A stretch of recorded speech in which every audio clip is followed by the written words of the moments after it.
Welcome fellow painters to another painting tutorial from Promethean Paints. Today we're going to be painting the new land speeder from the Armageddon box set.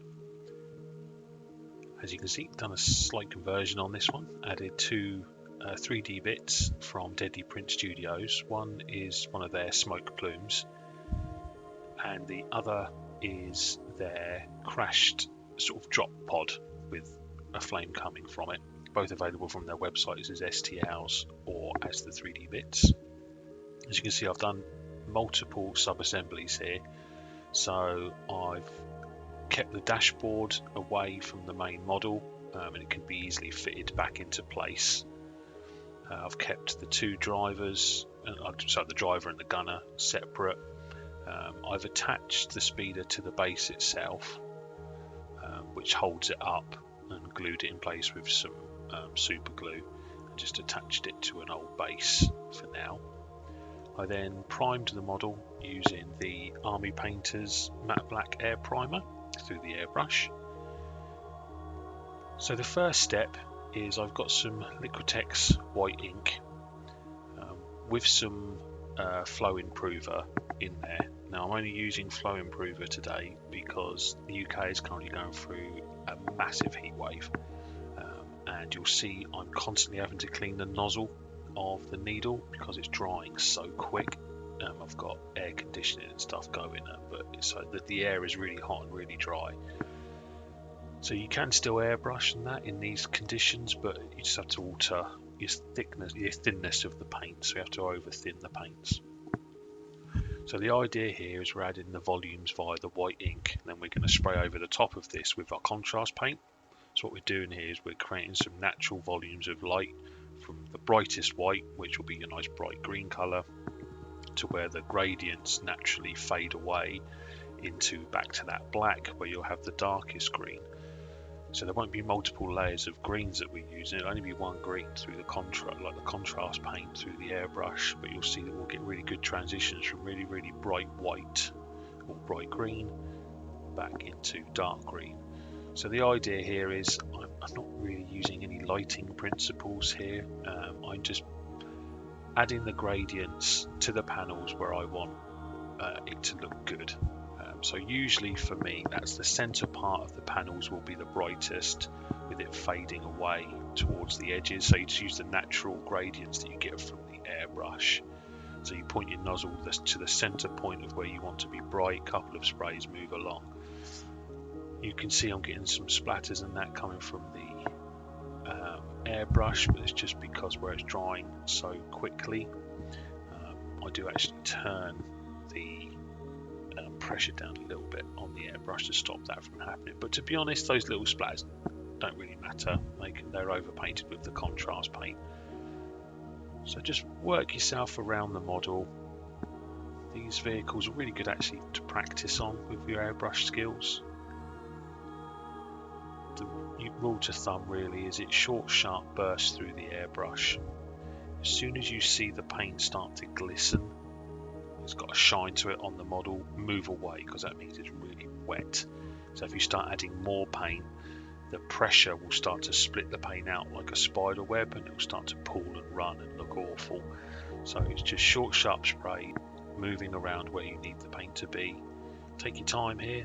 This is really laying down the groundwork, the foundations of how the model will look. So a good foundation, good base coat will mean you'll get good coverage.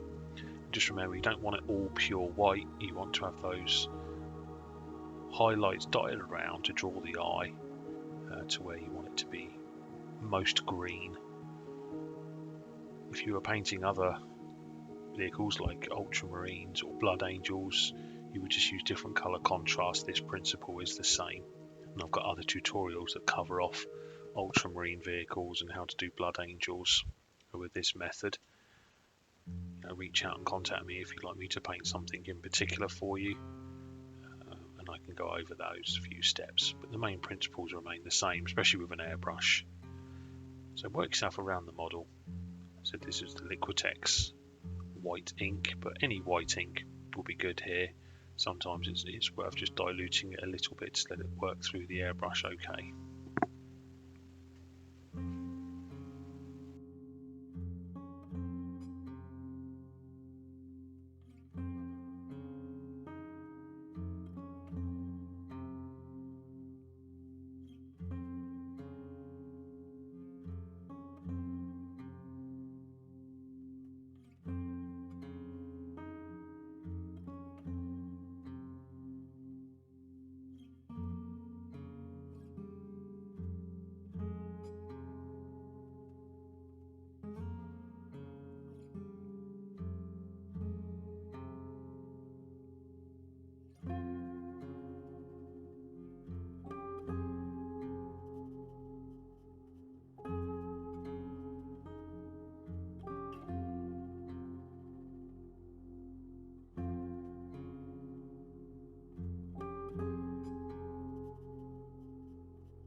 I don't worry about painting much of the underside in the green, because that's all going to be dry brushed a bit later. I also then do this same principle on the driver and the gunner, and all I'm really doing here is almost what they call the zenith or highlight, which is just a fancy word of painting downwards.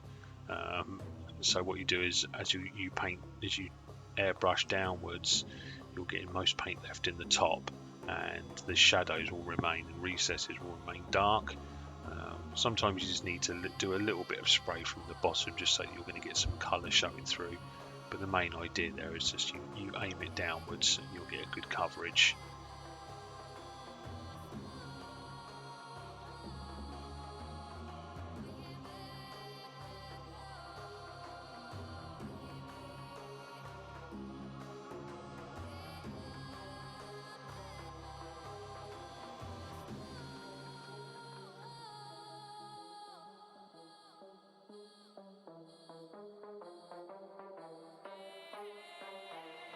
Once you've done that, leave it a couple of minutes to dry. You don't need very long at all, and then it's the fun part. So we're using the Warhammer Contrast Striking Scorpion Green straight into the airbrush. A little bit of thinner if it's really hot, but to be honest, contrast paints are like water, so you don't need any thinner. They come out of the airbrush just like an ink. Same principles now, short sharp bursts, not thick sprays, short sharp bursts. It may take 2 or 3 times around the model to get a good coverage, and the idea is now all of that you just painted white, you spray with this green. Can't stress enough how it's short sharp bursts with the trigger, moving around.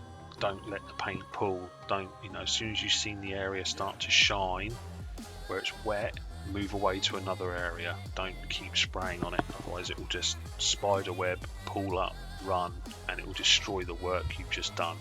You have to wait for it to dry, go back to black, and then go back to white. It is one of the only downsides with airbrushing. If you do make a mistake, it can be hard to rectify. Sometimes to rectify just means going back to the beginning again.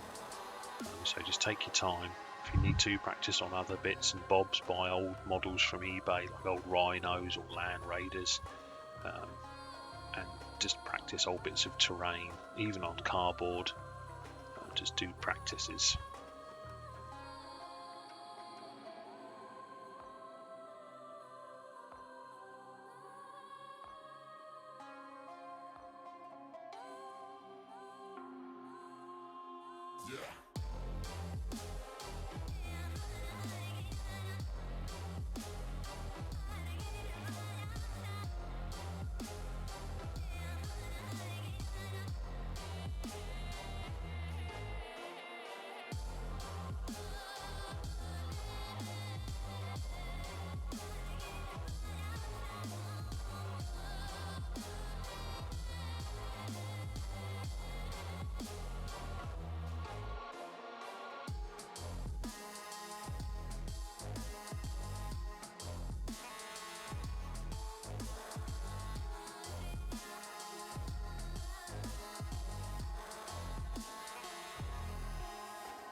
And once you've done the main vehicle, it's exactly the same principles on the gunner and the driver.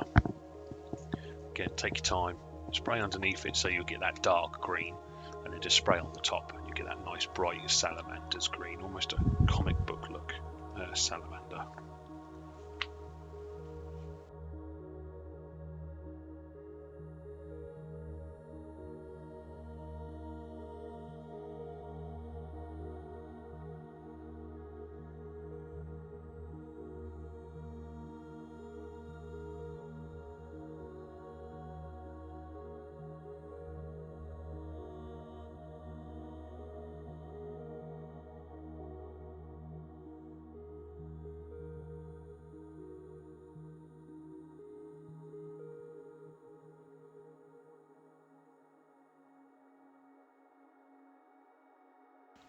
Once I've done that, I then use some ultra matte varnish from AK, or you can just use some standard matte varnish. I use this through the airbrush. You can brush it on, but if you've got an airbrush, it's very, very quick. And I just matte varnish over everything, help protect all that paintwork that we've done. I then have to do the laborious task, but it can be quite fulfilling, but it makes you understand the model a bit better as well. It's just to put everything back down to our base coat. So wherever we had all that overspray and that going on, we just paint that back using the Army Painters matte black, size 1 brush or a size 0 brush, and just paint everything back to black. Then you've got a nice base to complete the rest of the work. Also helps you understand what's going on with the miniature as well. So now I'm going to move on to some dry brushing. I'm going to be using AK gunmetal, which is a nice dark, dirty looking metal colour. And all I'm doing here is when anything I want to be metal, I am just dry brushing on. We're not laying the paint layer, because I want some of that black to be showing through. And a nice matte black underneath works really well with dry brushing. So it's pretty much all those little tracky bits on the side, the gun. You can actually take the gun off to make it easier. One thing I didn't glue anything when doing this model. I kept it as it was, so it can be easily taken apart and put back together again. I'm using quite a large dry brush there from Artify. Obviously for some of these bigger bits it's fine, but for some of the smaller details, if you're not comfortable, you can just use a smaller dry brush. You can buy them in a pack. So you can work your way down. The idea is anything you want to be silver, just paint with the AK gunmetal.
finish off some of the smaller areas, I just move back over to the brush and just paint the Aquila on the front and the skull and laurel on the back, and any other little small design bits I want to be silver, I paint those as well. For these salamanders, I don't really have any gold. I've always imagined that the salamanders themselves don't have much gold on them. They're all sort of metallic, sort of silver and iron, and the gold is only used for the leaders, like the characters and that. Obviously, if you were doing golds here, you would just use your standard darkish gold, and then over the top with a bright gold if you were doing any highlights.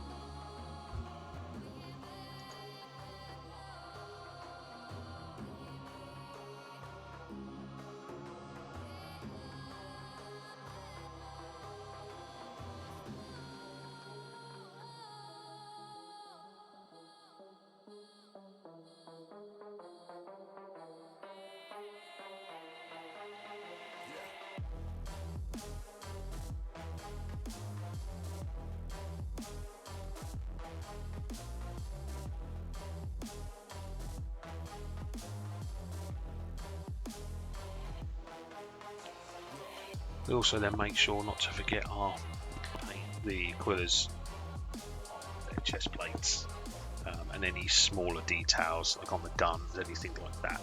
Just pick those out with the silver as well.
So for the bronze, I'm using two colours, which is AK Burnt Tin and then Warhammer Sycorax Bronze.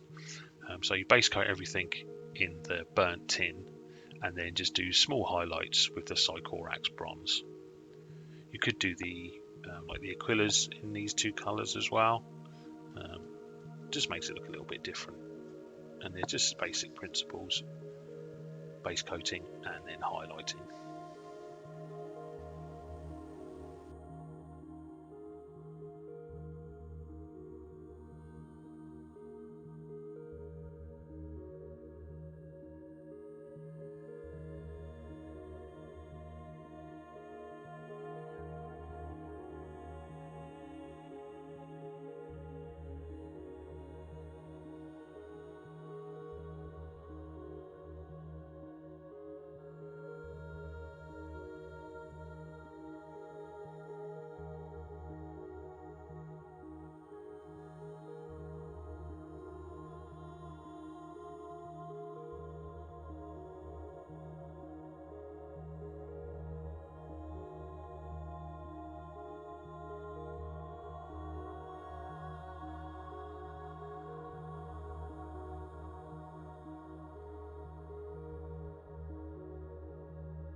So we're going to add the first of our heat effects, like a little glowing effect coming from that melter gun. And the first colour we're going to use for this is AK Blood Red, which for Warhammer that would be Evil Sun Scarlet. And all I'm doing this here is just painting this into the areas that I want to show a little bit of heat coming from. So there's a couple of vents on the side of the melter gun, and then it's the sort of vents in the end part of the gun. Just water that down a little bit so it flows off the brush okay, and then just gently just almost paint it into the recesses, and that's AK Blood Red.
To get a subtle glowing effect with this, we're not going full bore glow here on this gun. I grabbed the Green Stuff World Fluorescent Red, giving the bottle a really good shake so you can hear that ball bearing going, and then I just paint this, and I try and leave it so that the fluorescent red is left more into the center point of that recess. So just remember the principles I always talk about: where you leave the brush is where the most paint is left. So we're almost glazing that paint into the central point of that vent. And then on the actual vents on the gun there, I push the paint back towards the gunner so that it's pooling on that sort of back side of the vents there.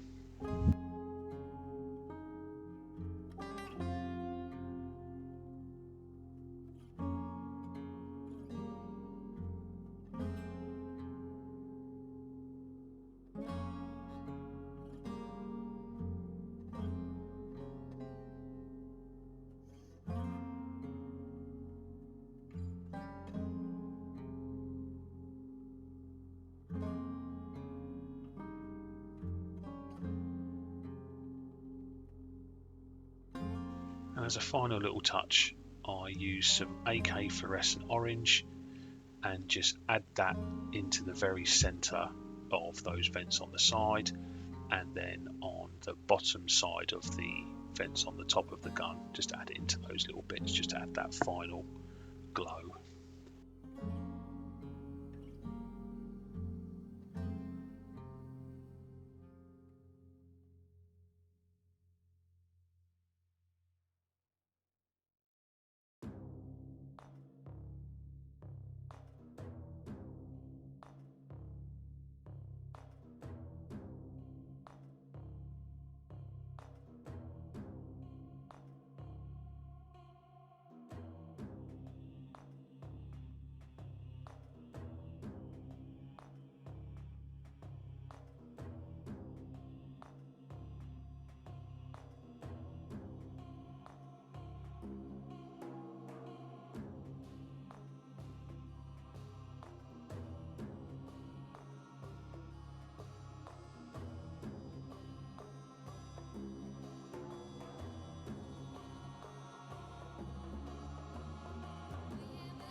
So a nice starting point for some of the glowing effects that we're going to be doing. Next up are the faces of the Salamander, the gunner and the driver.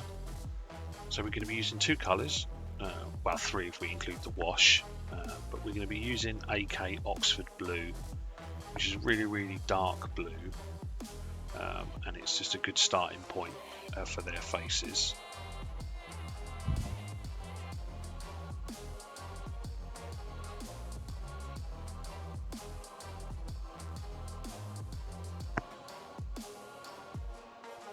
They come from, see, the volcanic world, Nocturne, and they have dark faces, and a lot of the artwork is showing them with like a darkish blue face. And so to achieve that, this Oxford Blue is a good starting point. I think Night Lord's Blue, or maybe Cantor Blue in the Warhammer range. One good tip is to create a flesh tone, you just add one of the flesh tones to it. So this Oxford Blue becomes has nice flesh type highlights, because we've got vampiric flesh, which you then make mixes with to do your highlights. So you do sort of a 70-30 in favour of Oxford Blue, then a 50-50, then a 70-30 on the flip side of it. So you get brighter highlights, just adding more of the flesh tone of the vampiric flesh.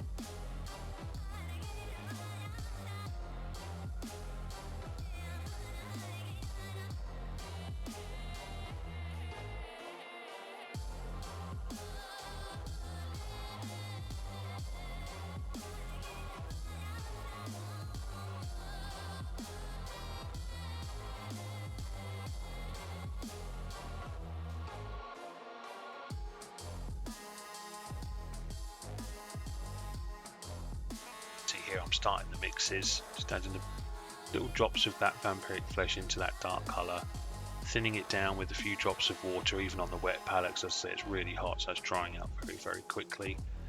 And as with normal faces, I just pick out the nose, the tops of the eyes, the cheekbones, anything around the mouth, any lines on the forehead, try to pick those out.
then as I realised it was getting a bit too bright, and I wanted just to tone it down a little bit and add a little bit of redness, pinkness, like strain to the faces.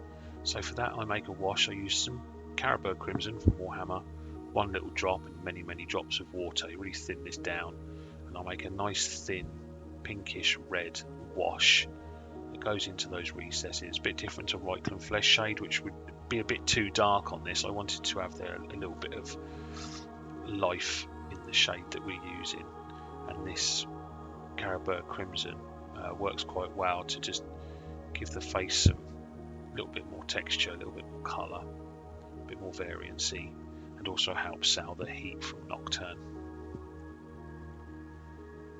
And then I just go back and just add a sort of final highlight now, just to bring back those highlights. Thin paint, as you can see, getting a good point on the brush, and then just painting in those highlights.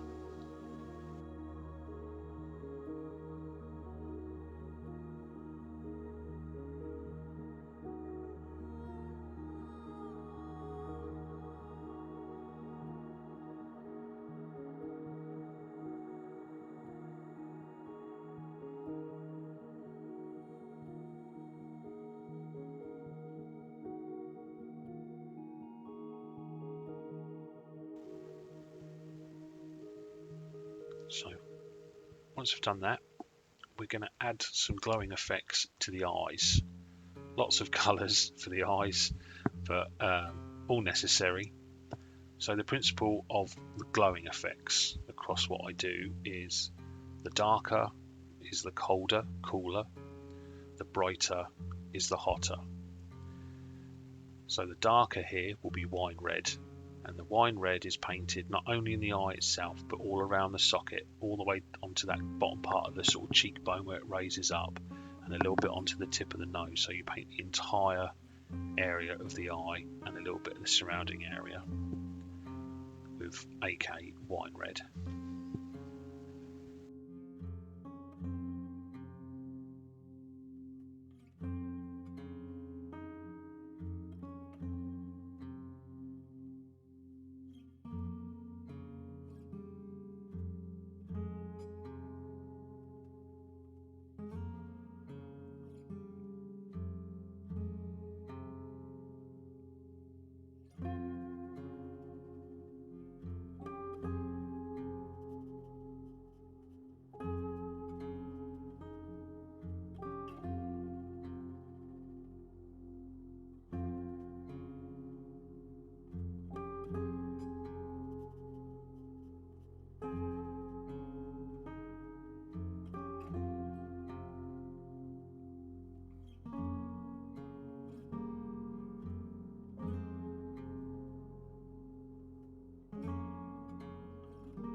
I then move to Blood Red, which is Evil Sun Scarlet in the Warhammer range.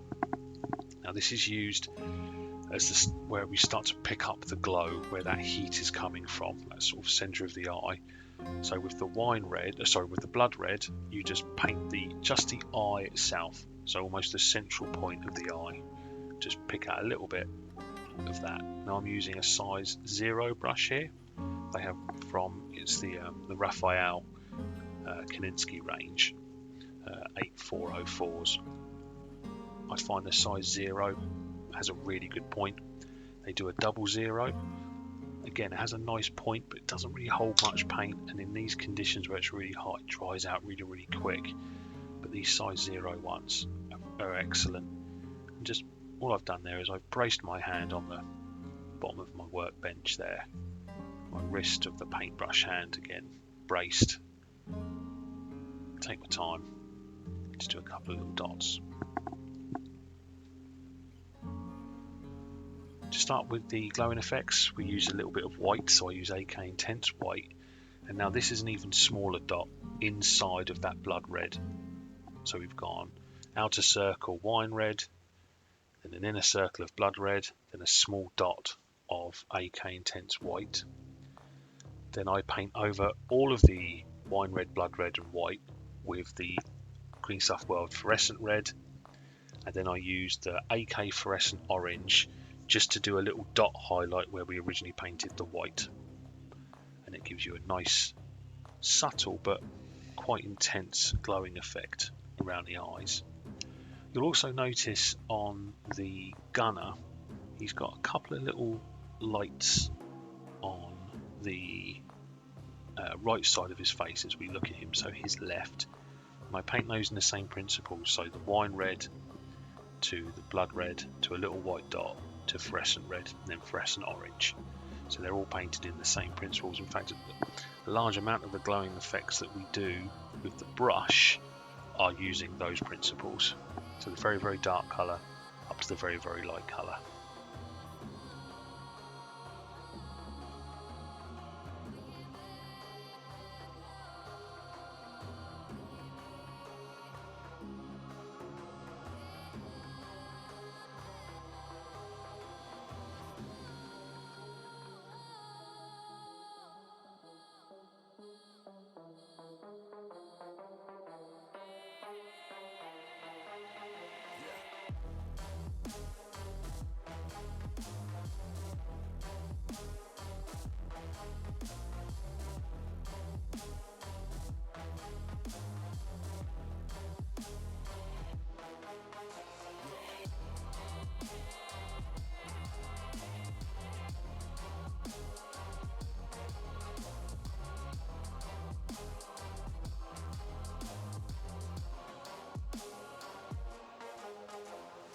So next up, the Gatling gun, and I'm using a little pot of magic.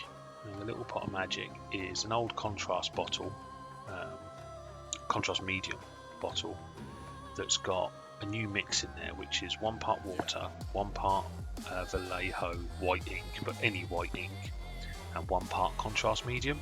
Then I just made a big vat of it and put it into the pot with a ball bearing in there, just so it mixes up nicely. And what we've created there is a sort of contrast white, pure white, that flows off of the brush, has some capillary action. It's just a handy little tool to have.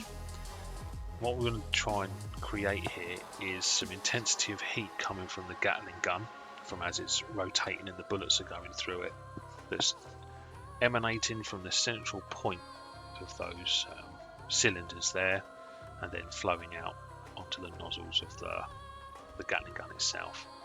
So to start our glowing effect, we're just going to be using this white contrast mix that we've got just to fill in those central areas.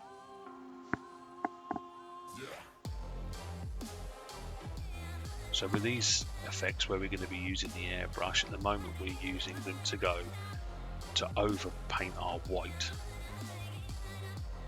and then we'll darken it down.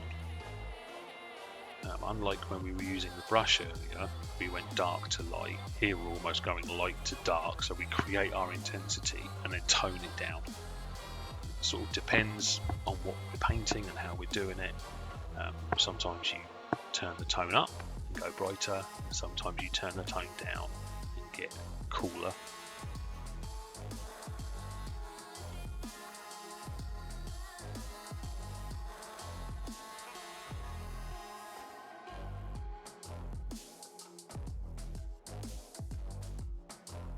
So back to the airbrush, some of our Liquitex white ink. What I'm doing here is, as I said, I want it to be emanating from the central point. So I'm pointing the nozzle into the center of the inside of those cylinders, and just a couple of little sprays. And as you can see, we create a nice gradiented glowing effect, it's a mouthful, coming from the center point.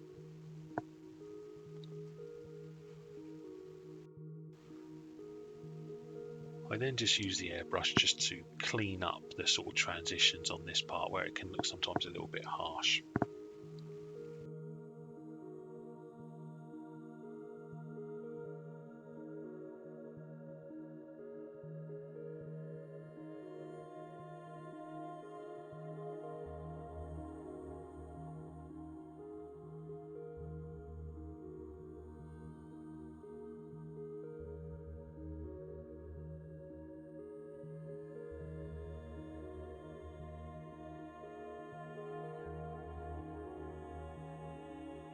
So starting to get our glow now, we're going to be using Green Stuff World Fluorescent Orange Yellow. This is a handy middleman bit of paint, so it stops you having to go from yellow to orange. This is all in one, and it offers a slightly, you'll see obviously next when we're painting the flames, you get a different finish. This orange yellow gives a more, I always think a slightly dirtier glow than going from pure yellow to pure orange. So what I do here is just spray the entirety, really, what we just painted in white, to spray in this orange yellow fluorescent.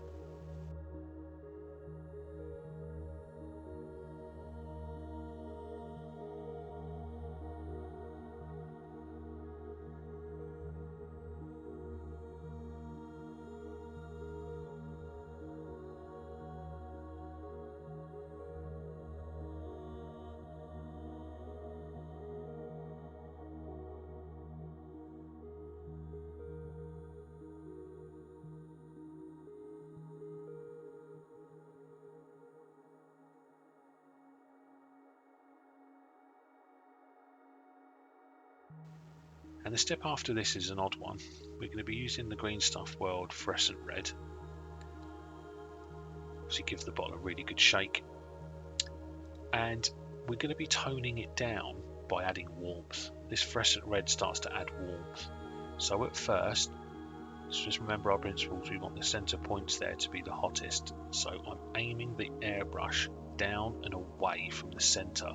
So the center of my nozzle is pointing to where those cylinders attach on the left hand side as you're looking at it now. Then I flip it so that it's pointing down and away from the center to the front of the gun, so that we get that red fluorescent paint gradient itself away from those central points, so that we're nice and hot in the middle and we're getting cooler towards the end. But in getting cooler, we're actually adding intensity. Not quite sure how it works, witchcraft probably, but this fluorescent red from Green Stuff World I find is a fantastic colour, that it adds so much dimension to our glowing effects. So short sharp bursts, aiming the nozzle away from that central point, getting overspray on the areas that we want to be cool.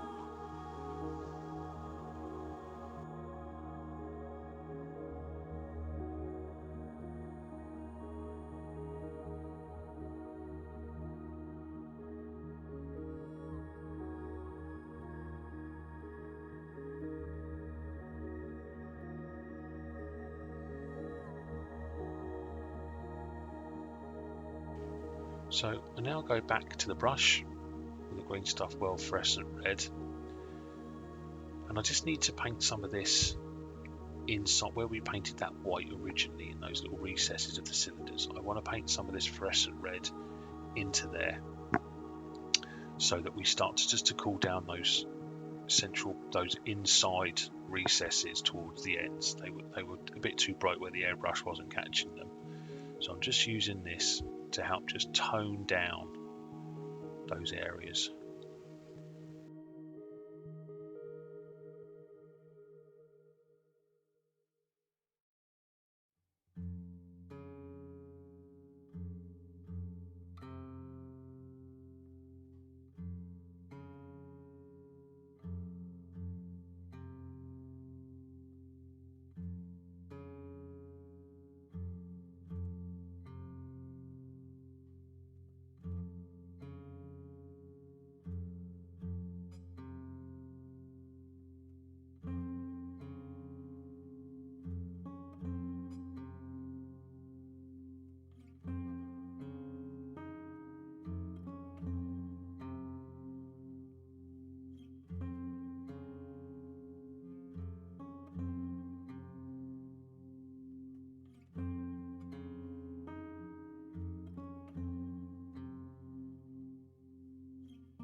So now we're going to intensify that glow. Gonna grab some AK fluorescent yellow, put it onto the wet palette, and we're just going to add a few drops of it into those central points where we added the white, just in the very, very middle of those recesses, just to turn up the brightness there. I don't go to pure white, the yellow does enough.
And then to help cool it down a bit more, I get some AK Tenebrous Grey, which is a very, very dark purple black colour.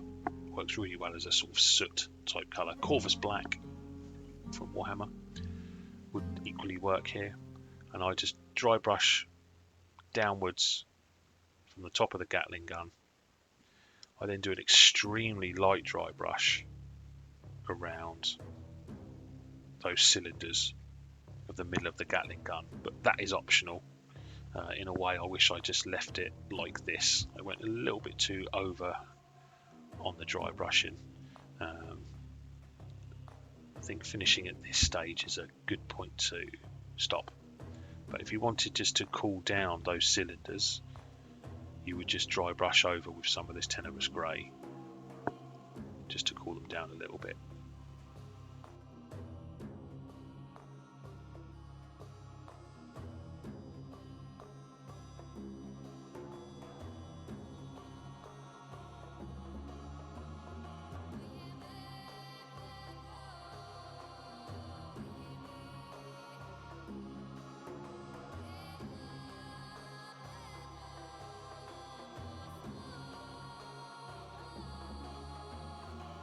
So we're going to go back to do some more glowing effects. So I've got some wine red there, and these are for the little lights on the front and the lights on the back. And the principles here are the same as when we were painting the eyes, but it's just a bit bigger. So I use wine red to paint the entirety and a little bit on the overlap. I then paint the full lens with the blood red. Then for the lights, with using the white, I add a dot in the top corner and then a crescent in the opposite corner, and paint over the entirety with fluorescent red. And where we originally painted the white, add a couple of dots of fluorescent orange to get nice red lens glowing effects.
And as I'm waiting for that to happen, I base coat the tips of the missiles in wine red, and then just go over the top of them in the blood red, just to get a nice bright colour. So that would be sort of like corn red maybe, and then or Mephiston red with Evil Sun Scarlet over the top.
So the next step is the sort of control panel that we've kept separate. Just use a little bit of super glue to glue it to a separate base. I'm going to be using a handful of colours here for all the different buttons. The transfers you can see are from a company called The Mighty Brush that have got hundreds of different transfers on their website, and these are ones that are like from their control panel set, that instead of having to paint it on there and try and do it freehand, you can just use like normal transfers like GW ones and put them onto your flat screens. So all I'm doing here at first is I'm just painting the colours of the buttons that I want: reds, blues and greens. Just try and use bright colours. So I use blood red and deep blue, a nice bright green, deep green, and just paint the buttons in those colours.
Then to get the sort of buttons to sort of look like they've got a little bit of shine to them, almost like they've got LEDs underneath, I do little edge highlights with a little bit of white, and then just go over the top of them in their corresponding fluorescent colour. So if it's red, I've got a fluorescent red from Green Stuff World.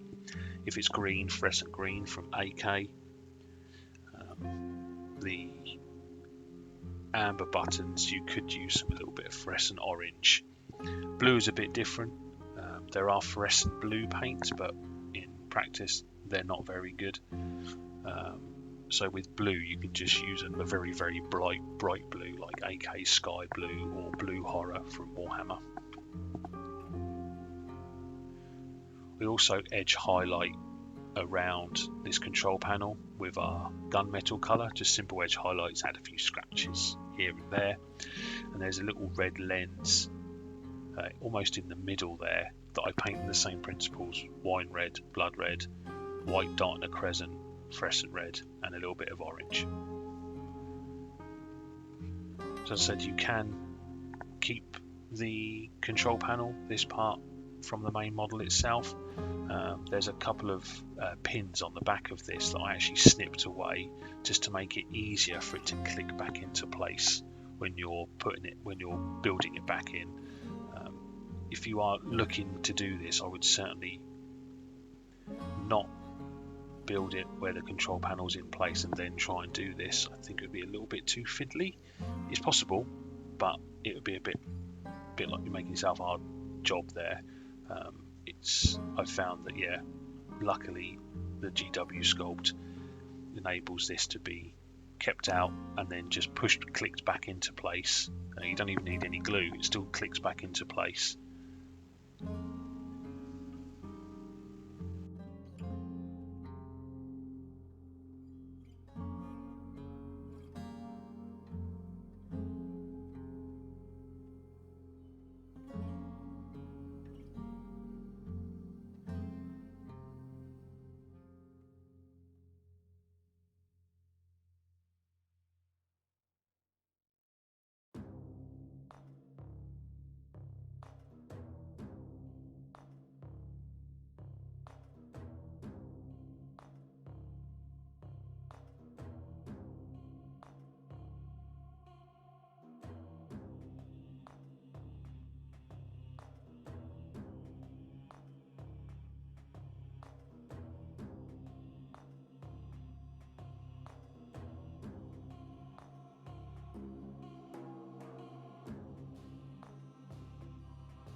So for the transfers, all I do with the transfers is just paint over them in a fluorescent colour. So for the red, it's fluorescent red. For the green, it's fluorescent green.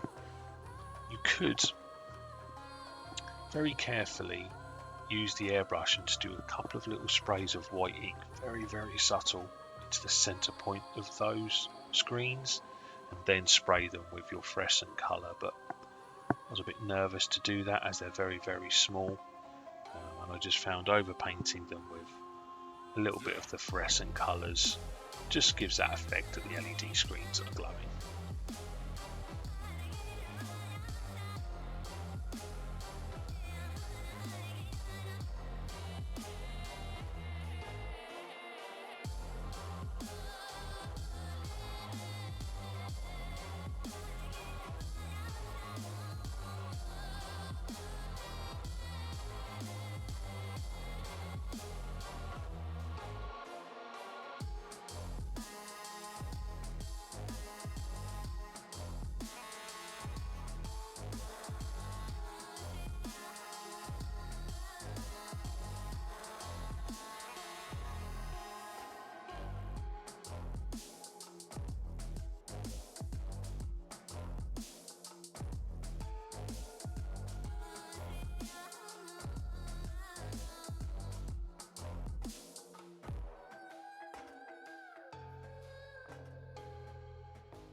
As you can see, a bit of time taken on that, and then clicking it back into place really helps sales the overall impact. You can see a few transfers that I've added on. That black skull there is from the Mighty Brush, as well as the intake text, that's from the Mighty Brush. The rest are from the Warhammer ranges. Obviously we've applied varnish over the top. Those decals are set using not just water, we also use the Microsol setting solution. I'll leave the name of it at the end screen where we've got all the colours and tools that I've used. It helps when you're putting the transfers on, it helps just set them all into the different shapes and sizes, especially the salamander symbols on the arms where they're going over the curve of the shoulder. So the microsole is the red microsole setting solution for decals. It softens it, makes it nice and pliable, and then it contorts to all the different shapes without having to do any trimming or cutting or anything, or leaving any bobbles. So this next step is one of the final stages of the land speeder itself, quite possibly one of the longest, edge highlighting. But it's not only edge highlighting, we're adding battle damage. So the principle here is we're using AK Frog Green, which is a bit like Warhammer Moot Green, but has more yellow to it, so it's a bit brighter. So if you were using Moot Green, you might have to add some Dawn Yellow just to brighten it up a little bit. And all I'm doing here at first is an edge highlight, quite a thick edge highlight. And then I'm picturing where I want my battle damage. And the idea here is that in between that battle damage we'll paint black. So what we're doing here, the edge highlighting, is not only edge highlighting of the edges, but it's a highlight of the battle damage. So thicker parts here and there, the edges have been chipped away. Sort of fat star shapes where there's bullet holes, straight lines of where something is scratched along the top. This part is all unedited pretty much. You'll see it's very haphazard. I've not got much in mind here. My only principles are, I always imagine the leading edges will be quite heavily damaged as there's dirt and dust and bullets smashing up against it all the time. So for me that's highly damaged. I like my vehicles to look really beaten up. But of course you can just edge highlight if you want and add a few bits of battle damage. I like lots of battle damage. It also helps because I do have a slightly shaky right hand. So having lovely crisp highlights has always been tough for me, which is why I do a lot of battle damage. So it's a nice way of a get out of jail free card. But if you were just edge highlighting here and not doing the battle damage, you could dry brush this very lightly,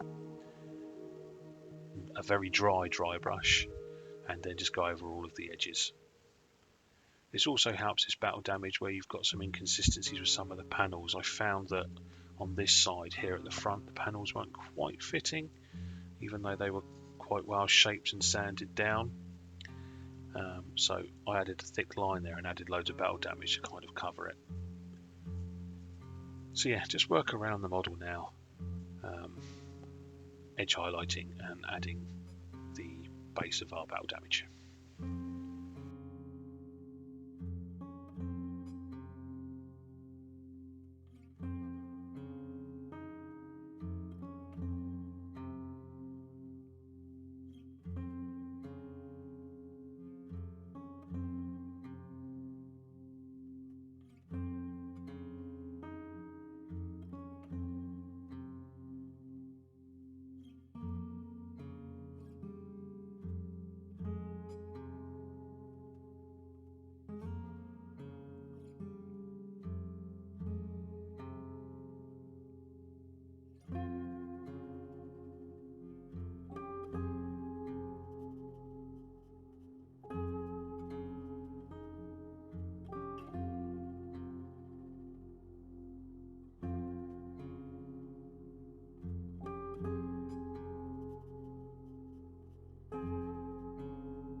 So with a little bit of movie magic, we'll skip to the future, and there it all is. You can see I've gone over the transfers as well, help them blend into the main vehicle itself.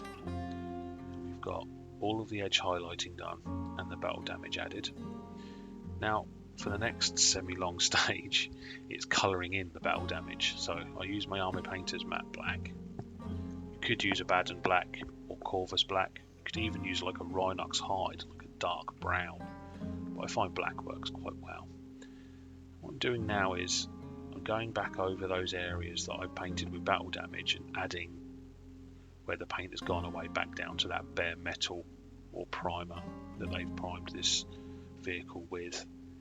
Haphazard, stabbing sometimes wherever straight, where there's an edge highlight, filling in those bullet holes, adding a black line of where the gouge was at the top, always making sure that the green line is the bottom line, so the black is always the top side of it. If this is your first time or second time doing this, what I found was quite handy was do it in sections. Do a sort of left panel, battle damage, then fill it in, then the next panel, then the next panel, then the next panel. I've been doing this for a long time now and can sort of remember where I've done or how I want the battle damage to look. So I do the whole model, then go back and colour it in with the black.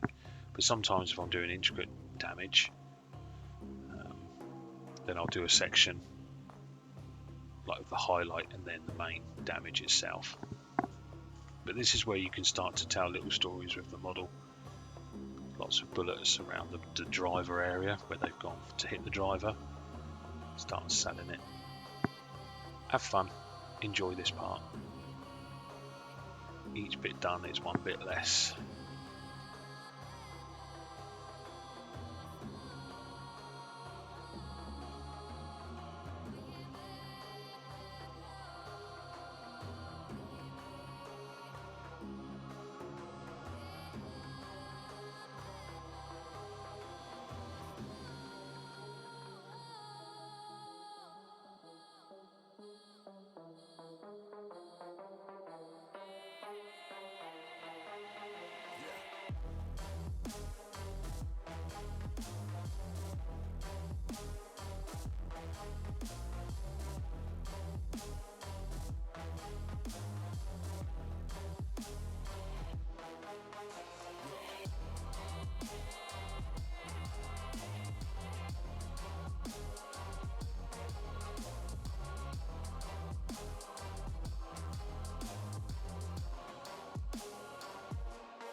there we go. We're getting there, guys. We're getting there.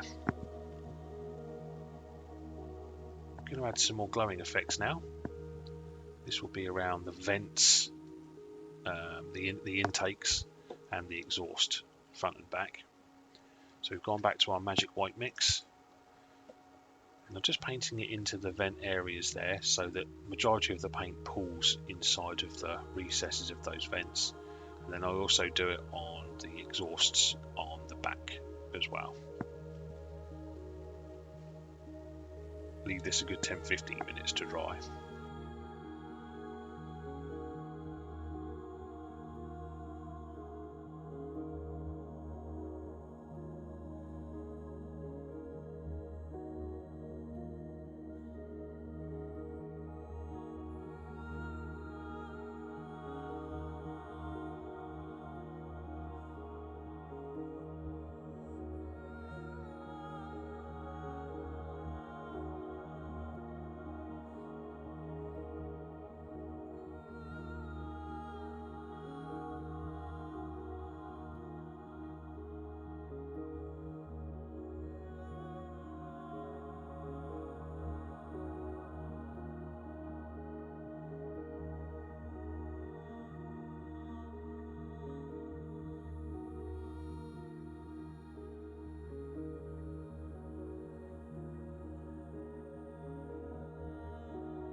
With the airbrush, I just do a couple of sprays into the center points of those exhausts. First off, it helps blend it, and then it just gives some overflow to the outside of the exhausts. On these vents and on the intakes, I just spray into the middle, so that we get again that gradient from the middle to the top to the bottom.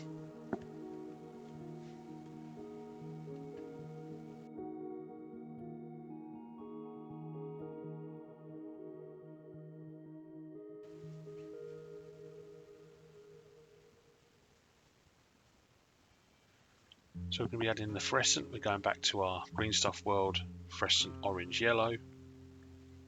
And now we're just going to be, like we did with the gun, we're going to be spraying everything we did white there with the fluorescent orange yellow.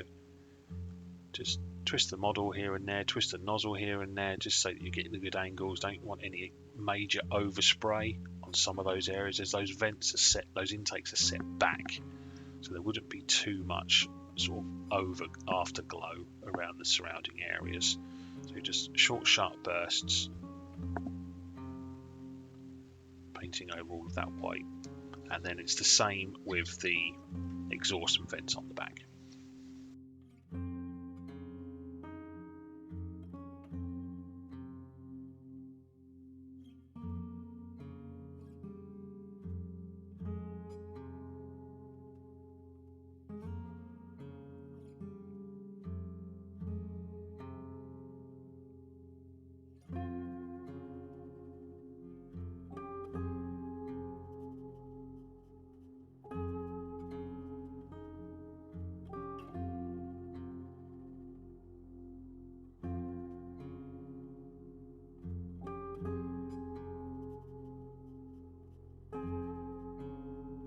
Now I'm going to once again tone it down by adding some warmth with our fluorescent red. And for this, on the intakes on the front, I just add it into the top and bottom so that we get that glow remaining in the center. And then on the vents, I do the same on the exhausts on the back, just adding it to the surrounding edges of the exhausts.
Then I'll just do a little bit of dry brushing with the Tenebrous Grey, just to one, add some dirt and soot, and two, it just covers up where some of that overflow from the airbrush just gets a bit more cleared up. So by darkening down the surrounding area, you're actually intensifying the glow. And even add a little bit onto the intakes at the front.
So the next stage is optional. You could just use a little bit of normal fluorescent yellow, but I wanted to show you another item you can use, which is the AK Wargamers Enamel Paints. And this is their fluorescent yellow. It is really, really bright, and you don't need a lot. So the idea here is you just I've been using an old liner brush, and you just do a couple of dots, let the capillary action take some of that yellow, and then just fill in a little bit into the center where you want it to be really, really bright. Now don't worry if at first when you lay this paint in, you'll see it flow into the areas, but you won't actually see it do anything. It's because as it dries, it gets brighter and brighter and brighter. It is insane how bright this gets.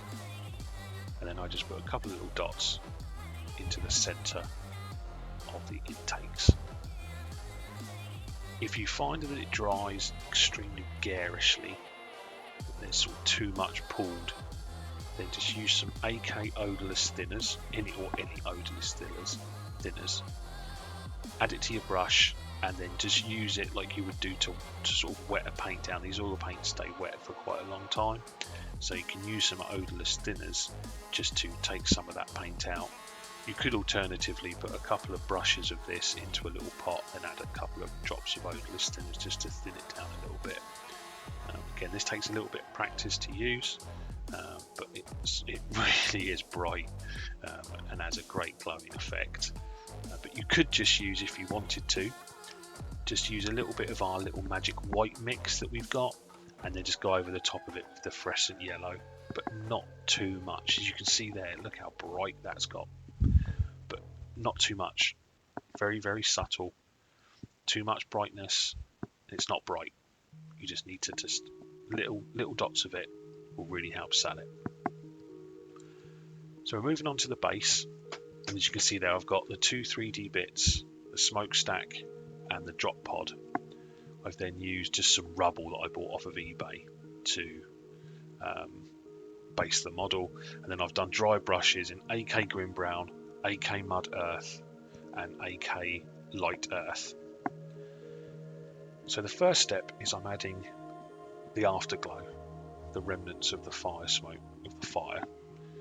So with the airbrush and the fluorescent red, I'm just adding this where I can picture the flames, the glow from the flames are reflecting off the surrounding areas.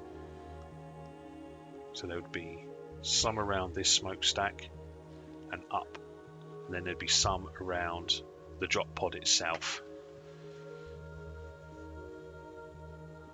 We'll be flitting between colours through the airbrush, but it's all done in this way for a reason, to help save a few steps here and there, because we'll be using white in a minute. So all we're doing here is just almost laying down where you would imagine the glow from the fire would be reflecting off the surrounding areas. So a little bit on the ground and a little bit off anything surrounding the fire. These effects really help sell that the fire is a fire.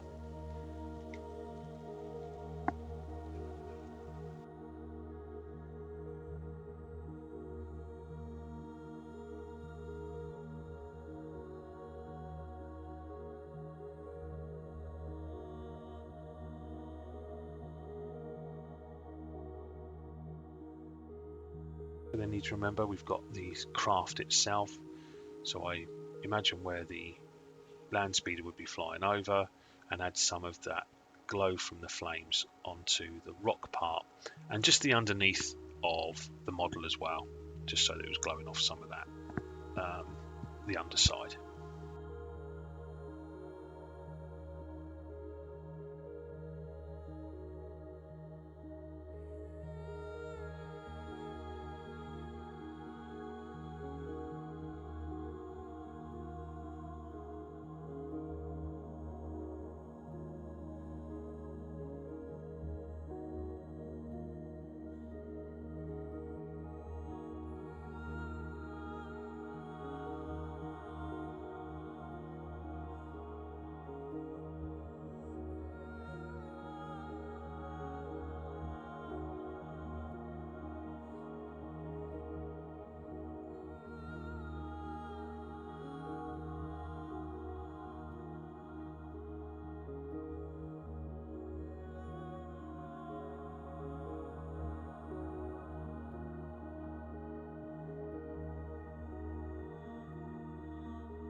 I then, by using the brush, painted all the smoke in AK Intense White, a couple of coats.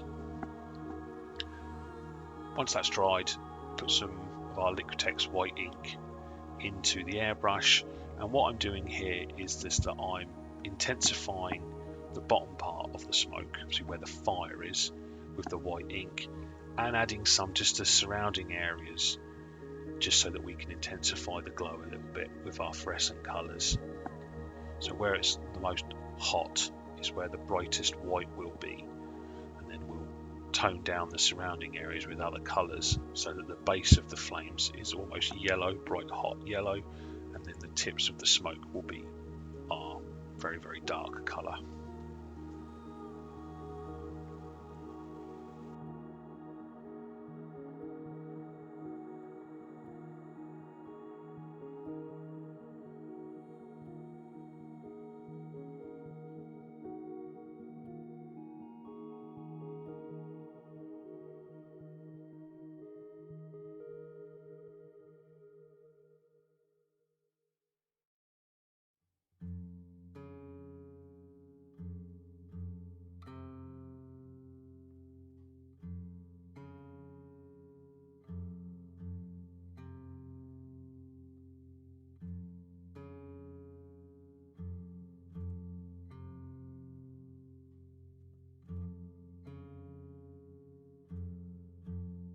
Because we want a very bright yellow, we're going to be starting off with fluorescent yellow.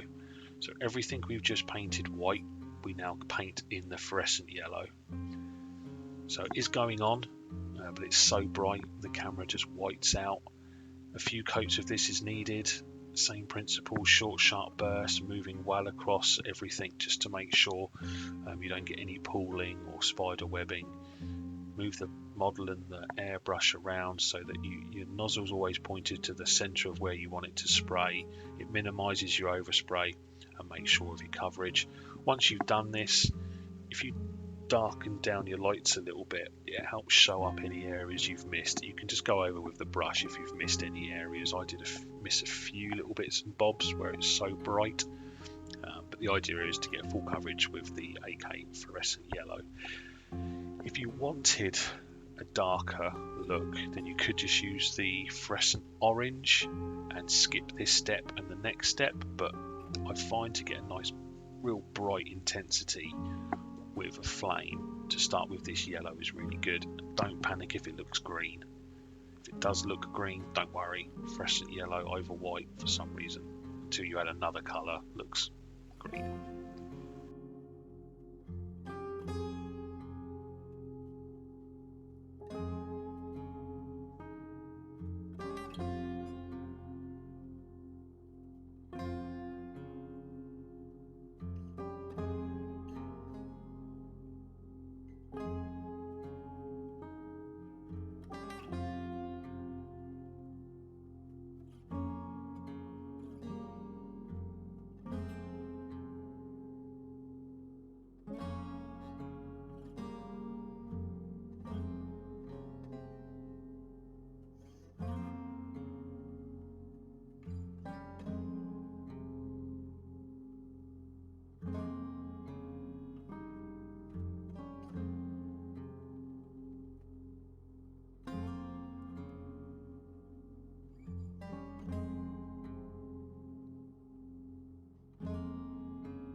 You can see how bright it is, so, but when turning the lights off you can see the effects.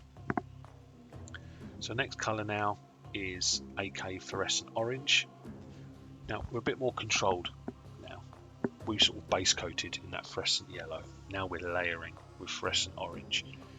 And although we're covering everything with fluorescent orange, it's just a few sprays at the bottom, leaving a lot of that yellow showing through. But then the further up the smoke you get, obviously the cooler it's becoming, so the more orange to red.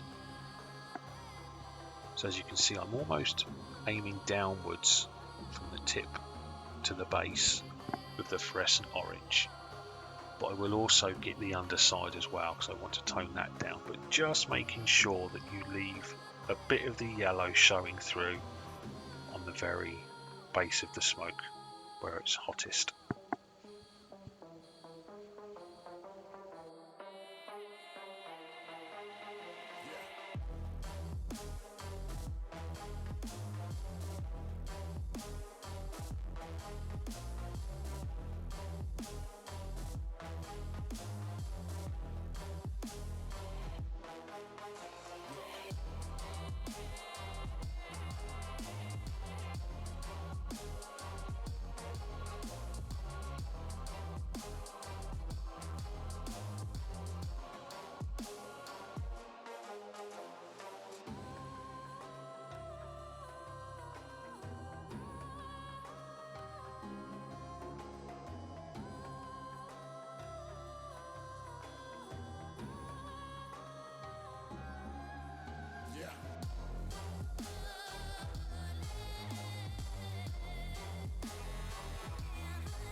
So in your world, when you're doing this, you will see it really starting to work. See here with the lights that I've got, it's hard to see it, but when I turn the lights off, you can start to see that glow happening. Now, the next step will be moving on to adding that warmth that we talk about, the Green Stuff World fluorescent red. So again, the same principles, we're adding another layer, but instead of brightening, we're toning it down, but then also adding warmth. So I'm just finishing off here with the fluorescent orange, just overspraying it into some of those areas where we had the red, where we initially did that red. I'm just overspraying that with the fluorescent orange just to intensify the glow.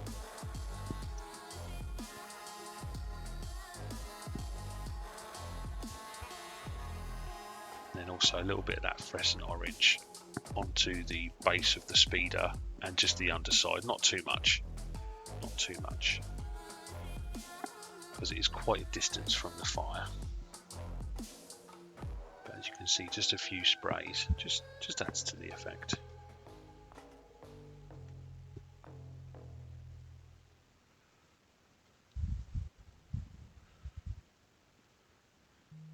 Okay, so now we've got our fluorescent red. As I've said before, we're going to be adding warmth, so toning it down, adding warmth, but this will help intensify the glow. Now, this is primarily used downwards, so from the top of the smoke to the bottom, we try and leave the yellow, the very base, and the orange intact. So this fluorescent red goes around the outside and is focused on the tips. So this is almost like dry brushing with an airbrush. I'm pointing the nozzle so that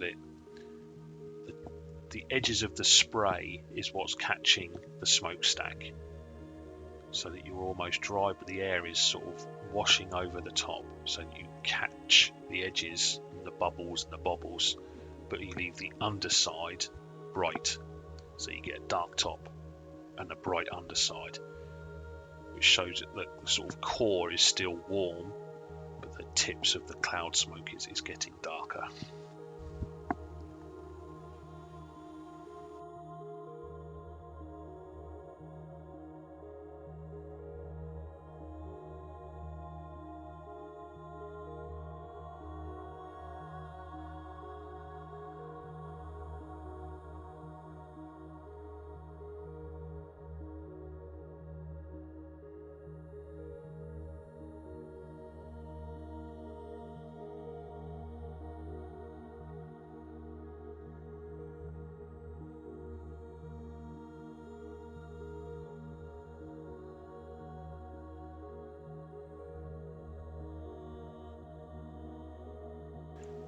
And before washing out the airbrush, generally we wash out between each stage. Don't wash the airbrush out from this stage. Keep that fluorescent red in there, or add a little drop if you've run out, and then add some tenebrous grey and a little bit of either airbrush thinner or water. I just generally use water. And what we've done here is you've made a nice dark tenebrous grey mix with a little bit of that fluorescent red in there. And this is used sparingly just to intensify some shadow areas and only on the tips of the smokestack. And that principle we were talking about, dry brushing, dry airing as it were, you're just doing that. Don't get the underside as much as you can. Try and just get this aimed at the tips of the smoke where the smoke would be cooling and darkening. Online there's hundreds of reference photos of stuff like this. There's reference photos at the end here of how I've done it, but it is just really just catching the very tips. So we're cooling it down, but by darkening down those areas we're adding huge contrast between the brightness and the darkness, which helps sell the glowing effect and the fire effects that we're going for.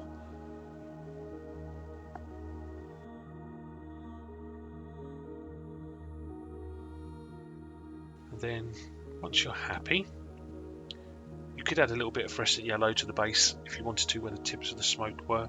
If you've gone over it, a little bit of white, a little bit of fluorescent yellow, just to help intensify it, but I was quite lucky I didn't get any nasty oversprays. I then used some super glue from Green Stuff World, stuck the speeder to the base. I then paint the rim of the base in matte black to help with the contrast, and there we have it. Salamanders land speeder flying over the battlefield, blowing stuff up as he's flying over it, leaving utter Armageddon in his path. Some cool transfers, some battle damage, glowing effects, control panel, and all in probably 2.5 to 3 hours in real time, but done for you on this video in just under 2 hours. So I hope you've enjoyed this tutorial. I hope it was easy to follow along. I hope you get the same results. Any questions, just add a comment and contact me and I can help you out. Yeah, liking, subscribing, commenting all helps out the channel, helps me do what I do. I am also a commission painter, so if you'd like anything painted, please feel free to contact me and I can give you a quote. And yeah, just keep on painting, and happy painting, my fellow painters.